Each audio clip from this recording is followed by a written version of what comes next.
नमस्कार, आप देख रहे हैं प्रणाम देवभूमि। मैं हूं आपके साथ उन्नति भटनागर। बुलेटिन की शुरुआत महत्वपूर्ण खबर के साथ। देहरादून में सशक्त उत्तराखंड 2025 को लेकर मुख्यमंत्री पुष्कर सिंह धामी के सचिवालय में महत्वपूर्ण बैठक हुई, जहां राज्य सरकार का कहना है कि साल 2025 तक उत्तराखंड देश के अग्रणी राज्य में होगा, जिसे लेकर प्रदेश में राज्य सरकार ने सशक्त उत्तराखंड @25 कार्यक्रम शुरू किया गया है। सशक्त उत्तराखंड @25 के लक्ष्य को हासिल करने के और विभागों द्वारा तैयार अल्प, मध्य और दीर्घकालिक रोडमैप की सीएम ने समीक्षा की है। इस दौरान बैठक में मुख्यमंत्री पुष्कर सिंह धामी के साथ मुख्य सचिव, अपर मुख्य सचिव और सभी विभागों के सचिव, अपर सचिव मौजूद हैं।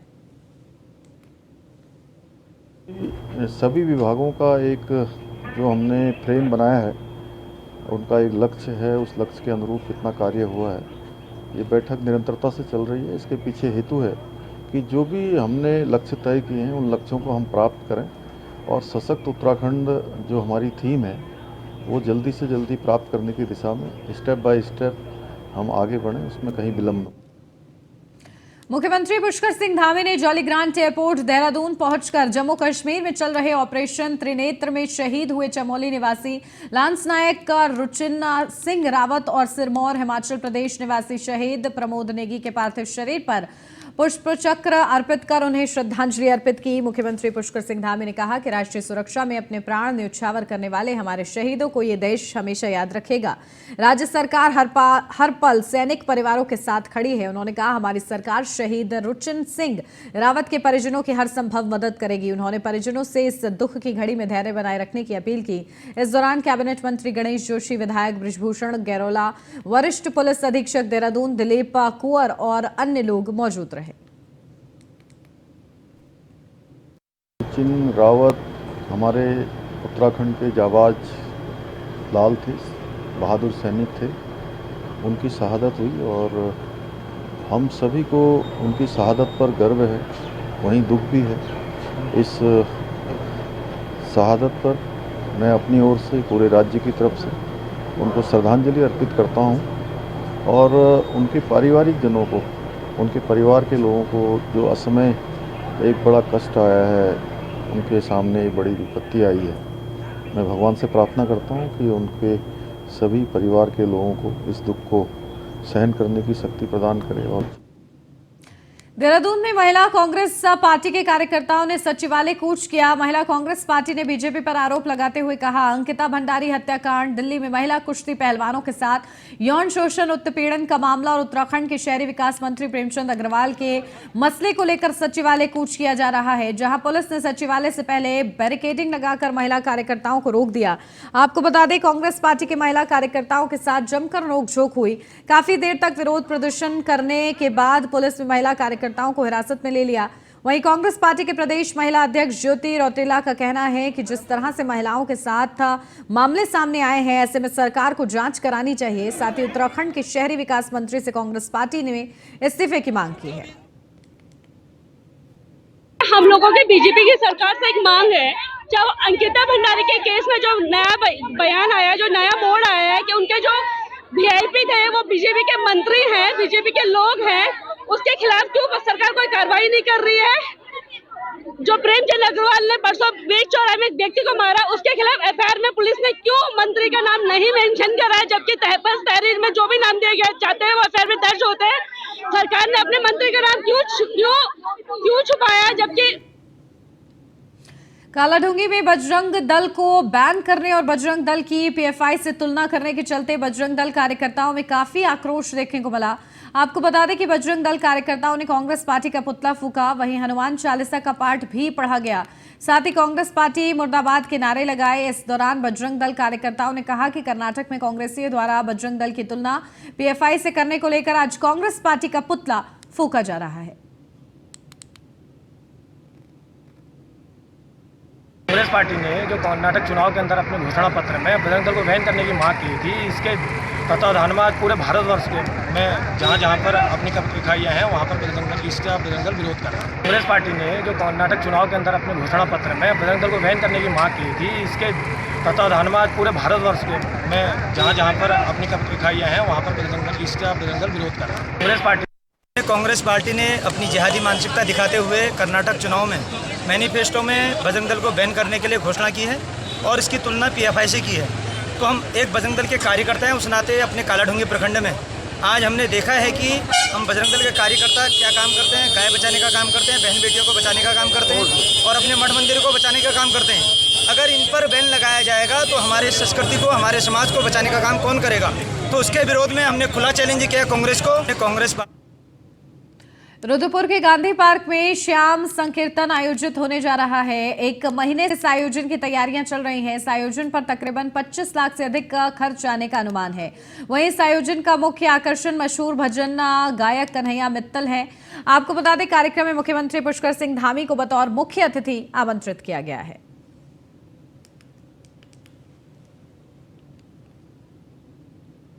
अल्मोड़ा में पूर्व मुख्यमंत्री हरीश रावत ने बीजेपी सरकार पर निशाना साधते हुए कहा कि आज प्रदेश में स्वास्थ्य सेवाओं के नाम पर सरकार द्वारा उनके समय की व्यवस्था को समाप्त कर दिया है। उन्होंने कहा कि उनके द्वारा अल्मोड़ा बेस में हार्ट केयर सेंटर खोला गया, उसको भी बंद कर दिया गया, जबकि असज प्रदेश मंत्री चंदन रामदास का देहांत हो गया। अगर अल्मोड़ा में हार्ट सेंटर होता तो यहाँ के लोगों को आज बड़ी सुविधा मिलती। वहीं चारधाम यात्रा को लेकर कहा कि अभी चारधाम यात्रा अब मौसम ठीक होने से बढ़ने लगी है, पर अभी भी यहाँ पर कई व्यवस्थाओं की कमी है। उसमें कितना कहा जाए। उन्होंने एक ऐसा आचरण है, आप गुस्सा आ सकता है, मगर आपको अपने पद की संवेदनशीलता को ध्यान में रखना चाहिए। और यदि भूल हुई है तो उसका प्रायश्चित पुलिस नहीं है, उसका प्रायश्चित क्षमा है। आप क्षमा मांगिए ना, राज्य की जनता से क्षमा मांगिए। और मैं तो चाहता हूं कि भाजपा को क्षमा मांगनी चाहिए, जिसकी कोख से ऐसे लोग पैदा हो रहे हैं। उत्तराखंड में एलटी शिक्षकों की नियुक्ति को लेकर विभाग ने सख्त कदम उठाए हैं। शिक्षा महानिदेशक बंशीधर तिवारी ने कहा है कि करीब 1,500 शिक्षकों की नियुक्ति पत्र दिए गए हैं, लेकिन बहुत से शिक्षकों ने अभी तक ज्वाइन नहीं किया है। सबको नोटिस जारी किया गया है और कहा गया है कि अगर वे 8 मई तक ज्वाइन नहीं करते हैं तो ये माना जाएगा कि वे सेवा करने के लिए इच्छुक नहीं है।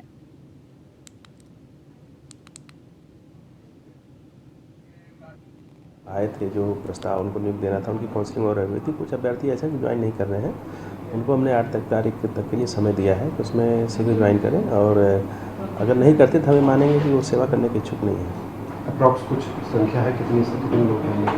नहीं, अलग अलग मंडलों में अलग अलग है, और जो भी ज्वाइन नहीं किए हैं उन सभी के लिए हमने निर्देश किया है।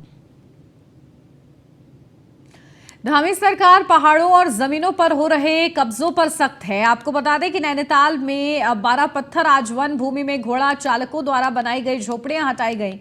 वन भूमि से अतिक्रमण हटाने पहुंचे वन विभाग के एसडीओ राजकुमार का कहना है कि 12 पत्थर क्षेत्र में घोड़ा चालकों ने वन भूमि से कब्जा हटाया है।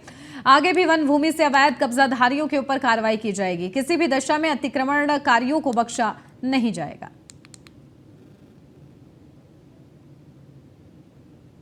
किसी भी प्रकार का जो अतिक्रमण है वो शासन से निर्देश हुए हैं कि सारे प्रकार के अतिक्रमण हटाए जाएंगे।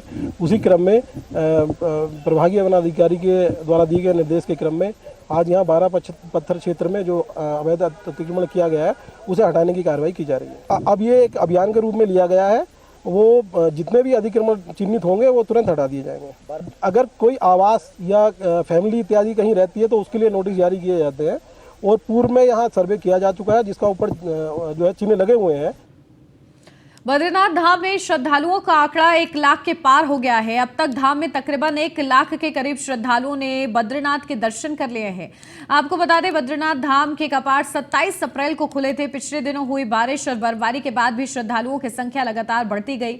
बद्रीनाथ धाम मौसम इन दिनों सुहावना बना हुआ है। तीर्थयात्री बद्रीनाथ धाम में पहुंचकर चोटियों में बर्फबारी का आनंद ले रहे हैं।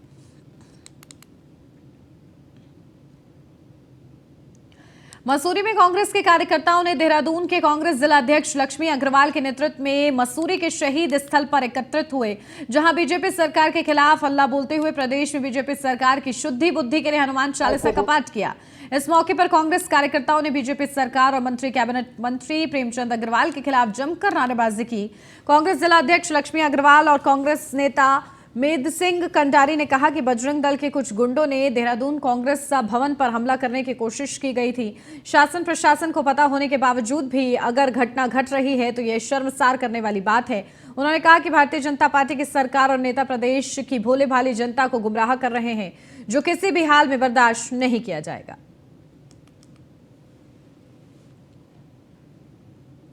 काशीपुर में एसओजी और पुलिस ने नकली नोटों की छपाई और सप्लाई करने वाले गैंग का पर्दाफाश किया है। आपको बता दें कि पुलिस ने यूपी के 2 लोगों को गिरफ्तार किया है। इस दौरान पुलिस ने तकरीबन 22 लाख के नकली नोट छपाई की मशीन और अन्य उपकरण बरामद किए हैं।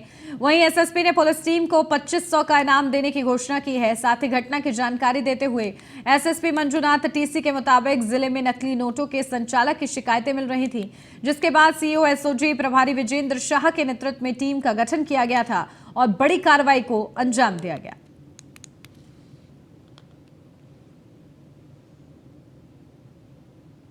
माननीय सीएम साहब का निर्देश है कि अपराध मुक्त उत्तराखंड बनाना है। इसी तहत जो है डीजीपी महोदय और आईजीपी महोदय का भी निर्देश रहता है। आज उधम सिंह नगर पुलिस को बहुत ही बेहतरीन सफलता मिली है।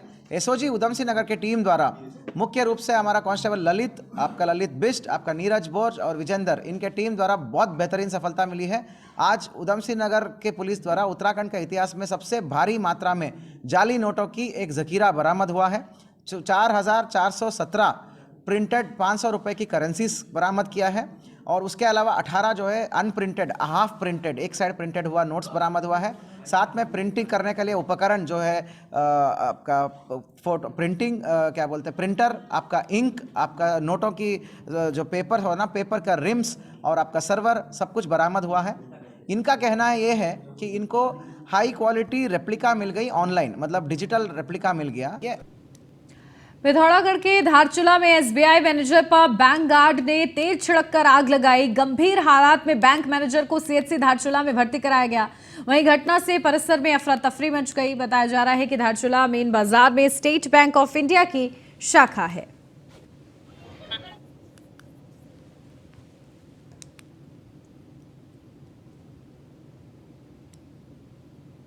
सीएम धामी ने ट्वीट कर ओलंपियन नीरज चोपड़ा को हार्दिक बधाई और शुभकामनाएं दी हैं। आपको बता दें, सीएम धामी ने ट्वीट कर लिखा है कि नीरज चोपड़ा ने पहले ही प्रयास में 88.67 मीटर दूर भाला फेंक कर दोहा डायमंड लीग प्रतिस्पर्धा जीतकर इतिहास रच दिया है। समस्त देशवासी आपकी इस शानदार जीत से गौरवान्वित हैं। नीरज चोपड़ा को इस अभूतपूर्व उपलब्धि के लिए हार्दिक बधाई और शुभकामनाएं देता हूं।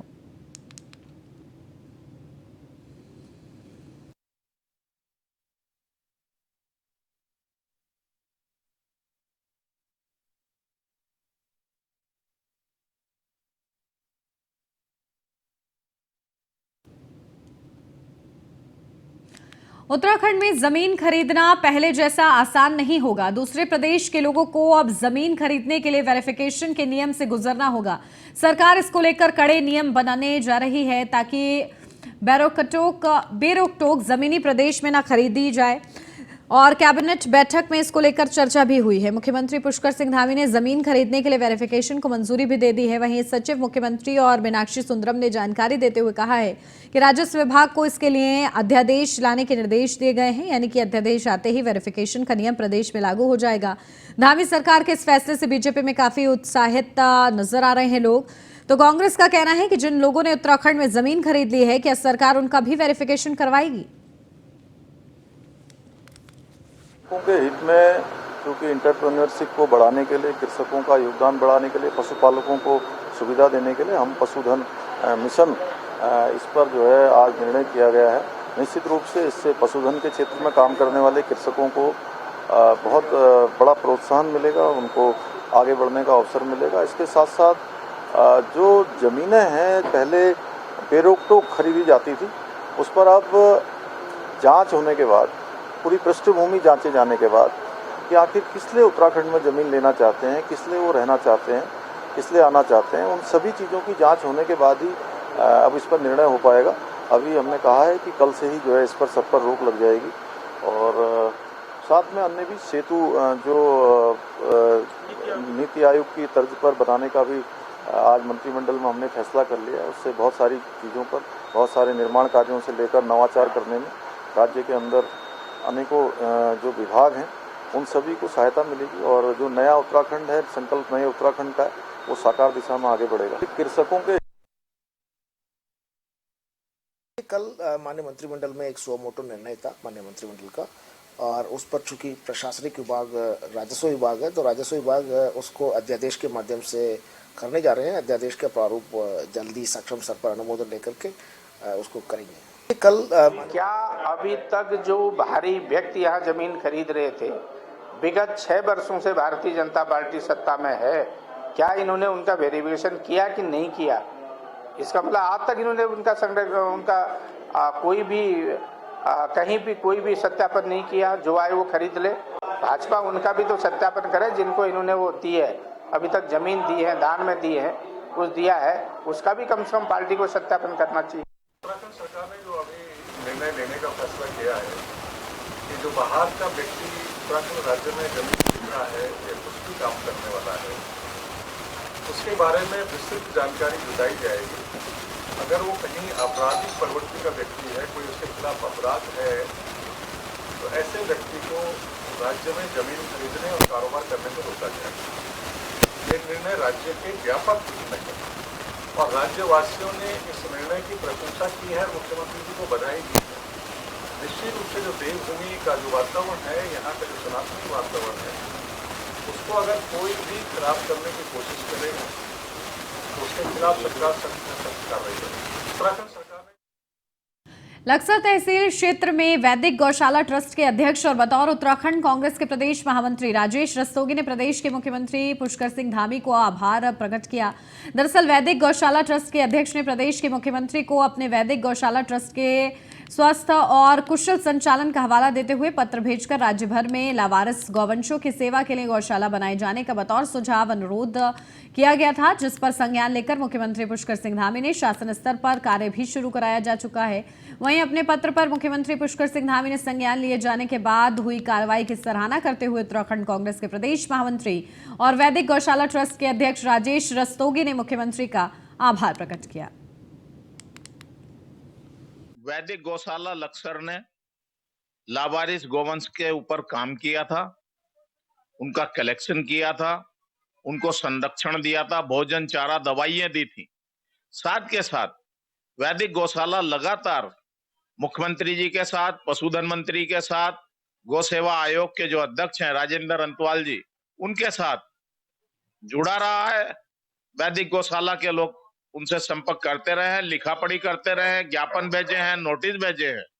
माननीय मुख्यमंत्री श्री पुष्कर सिंह धामी जी ने वैदिक गौशाला के अनुरोध को स्वीकार करते हुए राज्य भर के अंदर सभी नगरों में, सभी जिलों में, सभी तहसीलों में लावारिस गौवंश की सेवा के लिए गौशाला स्थापित कराए जाने के निर्देश मंत्री परिषद में पास करके चीफ सेक्रेटरी को दिए हैं। देहरादून में न्यूज 1 इंडिया के ब्यूरो चीफ सुदीप जैन ने बीजेपी के प्रदेश अध्यक्ष महेंद्र भट्ट से खास बातचीत की है। प्रदेश अध्यक्ष महेंद्र भट्ट ने कहा, धामी कैबिनेट में खाली 4 मंत्री पदों को लेकर 15 मई के बाद केंद्रीय नेताओं से बातचीत की जाएगी। उन्होंने कहा कि बागेश्वर विधानसभा उपचुनाव के लिए टिकट किसे दिया जाना है, इसके लिए संगठन सर्वे कराया जाएगा और क्या कुछ महत्वपूर्ण कहा है, आपको सुनवा देते हैं। सरकार में 3 कैबिनेट मंत्रियों के पद रिक्त है और अब चौथा पद भी रिक्त हो गया है, क्योंकि बागेश्वर से जो विधायक और मंत्री थे चंदन रामदास जी, उनका निधन हो गया है। इसके अलावा दायित्वधारियों का भी इंतजार बरकरार है। प्रदेश अध्यक्ष महेंद्र भट्ट जी से बातचीत करते हैं कि आखिर कब तक केंद्र के समक्ष विषय आएगा और राज्य का संगठन इस पर क्या केंद्र को अवगत कराएगा। अध्यक्ष जी, अब धामी जी की जो मंत्रिमंडल की जो कैबिनेट है उसमें संख्या बहुत कम हो गई है, 3 रिक्त थे और चौथे चंदन रामदास जी की निधन हो गई है। तो कितना इससे सरकार का कामकाज प्रभावित होता है, क्योंकि विभागों का भार मुख्यमंत्री जी के पास आता है। क्या तैयारी अब संगठन स्तर से केंद्र को अवगत कराने की, हालांकि केंद्र के नॉलेज में भी सब कुछ है। देखिए, मंत्रिपरिषद का विस्तार तो होना ही होना है, क्योंकि 4 पद हैं तो चारों स्थानों पर हमारे मंत्री बहुत जल्दी काबिज होंगे। इसके लिए एक बार केंद्रीय नेतृत्व के साथ बैठने की हमारा विषय है, तो 15 तारीख के बाद इस संबंध में चर्चा होगी। लेकिन मुख्य रूप से बागेश्वर का जो बाई इलेक्शन है वो हमारे प्राथमिकता में है। उस दृष्टिकोण से भी वहाँ के लिए चुनाव पर्यवेक्षक बनाने, चुनाव की दृष्टि से वहाँ चुनाव के प्रभारी तय करना और वो चुनाव हम अच्छे मतों से जीते, इस दृष्टिकोण की रचना हम लोग को तैयार करनी है।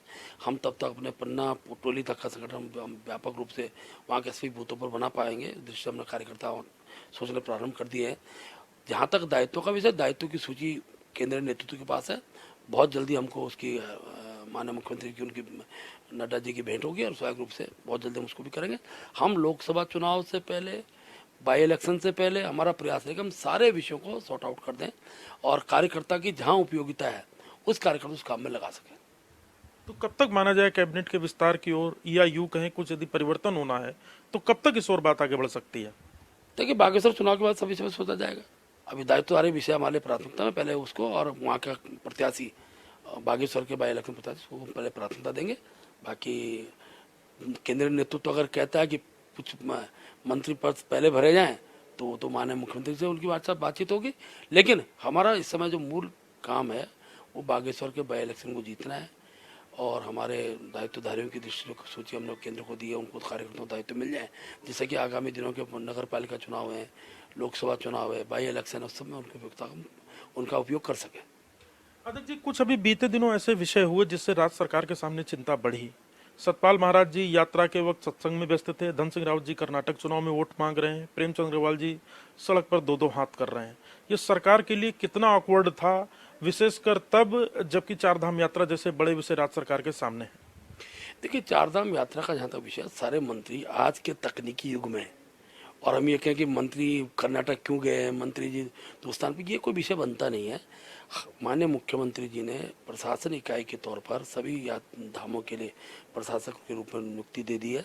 हर प्रकार की जानकारी मंत्रियों को भी रहती है, माननीय मुख्यमंत्री जी को भी रहती है। ये ठीक है कि किसी का व्यक्तिगत कार्य भी रहते हैं, राजनीतिक दृष्टि से हम लोग राजनीतिक दल के कार्यकर्ता हैं, तो कर्नाटक चुनाव वाले महत्वपूर्ण है। तो ये क्योंकि जब विषय कांग्रेस पे बसता नहीं, इस प्रकार विषय हथकंडे बढ़ा, ये ठीक है। ऋषिकेश की घटना दुर्भाग्यपूर्ण घटना है, जिसके हम सब लोग को हम, क्योंकि ये व्यक्तिगत विषय जब राजनीतिक मुद्दे बन जाते हैं थोड़ा बुरा लगता है। तो हमने माननीय मंत्री से भी कहा है कि सभी लोगों से जो जनप्रतिनिधि की भाई संयम बरतना चाहिए, क्योंकि ये चुनावी वर्ष भी है और चुनाव वर्ष में बहुत सी विषय निकल कर आएंगे, उन विषयों का समाधान की ओर बढ़ना चाहिए, न कि उसको इशू बनाना चाहिए। तो प्रदेश अध्यक्ष महेंद्र भट्ट जी, जिन्होंने दो महत्वपूर्ण बातें की हैं, पहला कि 15 तारीख के बाद राज्य सरकार में जो कैबिनेट स्तर के मंत्रियों के पद रिक्त हैं उसके फुलफिल होने से पहले दायित्वधारियों की सूची आ सकती है, और बागेश्वर में रिक्त हुई सीट के लिए भी पार्टी एक अपनी कमेटी का गठन करेगी और प्रभारियों को भी नियुक्त करेगी। कैमरा सहयोगी अंजीत के साथ सुदीप जैन, न्यूज 1 इंडिया, देहरादून। देहरादून में कांग्रेस प्रदेश अध्यक्ष करण माहरा ने एक बार फिर से बीजेपी के ऊपर गंभीर आरोप लगाए हैं। करण माहरा ने कहा है कि एक तरफ दिल्ली में सांसद बृजभूषण शरण सिंह के ऊपर महिला पहलवान आरोपों की झड़ी लगा रही हैं, वहीं जगह जगह बीजेपी के नेताओं पर तमाम आरोप लग रहे हैं। उत्तराखंड में बीजेपी के वरिष्ठ नेता और कैबिनेट मंत्री प्रेमचंद अग्रवाल के आए दिन मारपीट के वीडियो सोशल मीडिया पर लीक होते हैं, लेकिन सत्ता के नशे में चूर भारतीय जनता पार्टी इसका कोई जवाब नहीं देती। साथ ही करण माहरा ने कहा है कि बीजेपी सत्ता के नशे में चूर है, जिसका खामियाजा जनता को भुगतना पड़ रहा है। भारतीय जनता पार्टी है, जनता ने भी बहुत ज़्यादा मैंडेट दिया है, तो थोड़ा तो भुगतना ही पड़ेगा। एक मंत्री के ऊपर स्वर्ण पदक विजेता जो है वो यौन आरोप लगा रहे हैं, कि यौन उत्पीड़न के आरोप लगा रहे हैं।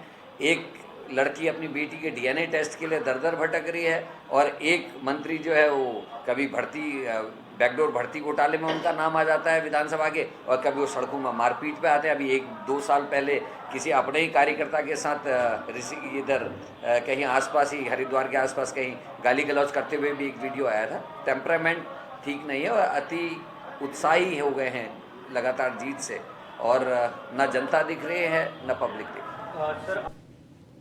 मसूरी महिला मोर्चा की कार्यकारिणी की बैठक में सरकार की योजनाओं को जन जन तक पहुंचाने के लिए कार्यकर्ताओं और पदाधिकारियों से अपील की गई और आने वाले लोकसभा चुनाव और नगर पालिका चुनाव में बीजेपी प्रत्याशियों को जीत दिलाने के लिए सभी को एकजुट होकर कार्य करने की बात कही गई। इस मौके पर मुख्य अतिथि कैबिनेट मंत्री गणेश जोशी की धर्मपत्नी निर्मला जोशी का स्वागत किया गया, जहां निर्मला जोशी ने बीजेपी की रीति और नीति को जन जन तक पहुंचाने की बात कही।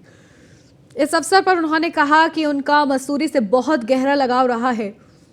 इस मौके पर मसूरी महिला बीजेपी की अध्यक्ष गीता कुमाई ने सभी कार्यकर्ताओं से एकजुट होकर आगामी नगर निकाय के चुनाव के लिए काम करने की अपील की है। मसूरी में महिला मोर्चा की नई कार्यकारिणी के परिचय सम्मेलन में आई हूँ, सम्मान समारोह में। मैं इन सबको बहुत बहुत बधाई देती हूँ, गीता कुमाई को और उसकी पूरी टीम को, और मुझे पूरा विश्वास है कि जो नई कार्यकारिणी बनी है वो बहुत अच्छी बनी है और वो बहुत अच्छा आगे काम करेगी। मुझे पूरा विश्वास है और मैं सबको बधाई देती हूँ। मसूरी से मुझे खासा लगा और मसूरी से मुझे कोई भी बुलाता है किसी प्रोग्राम में तो मैं आती हूँ। कभी आज तक ऐसा नहीं हुआ कि मैं मसूरी में मुझे बुलाया गया और मैं ना आई हूँ, क्योंकि हम मसूरी को अपना एक परिवार समझते हैं। परिवार के उसमें हमें अपने भाई बहनों के हर सुख दुख में सम्मिलित होना अच्छा लगता है, क्योंकि हम एक परिवार है। हम कोई ऐसे कोई नेता वाली बात नहीं है। और इसी के साथ इस बुलेटिन में बस इतना ही। खबर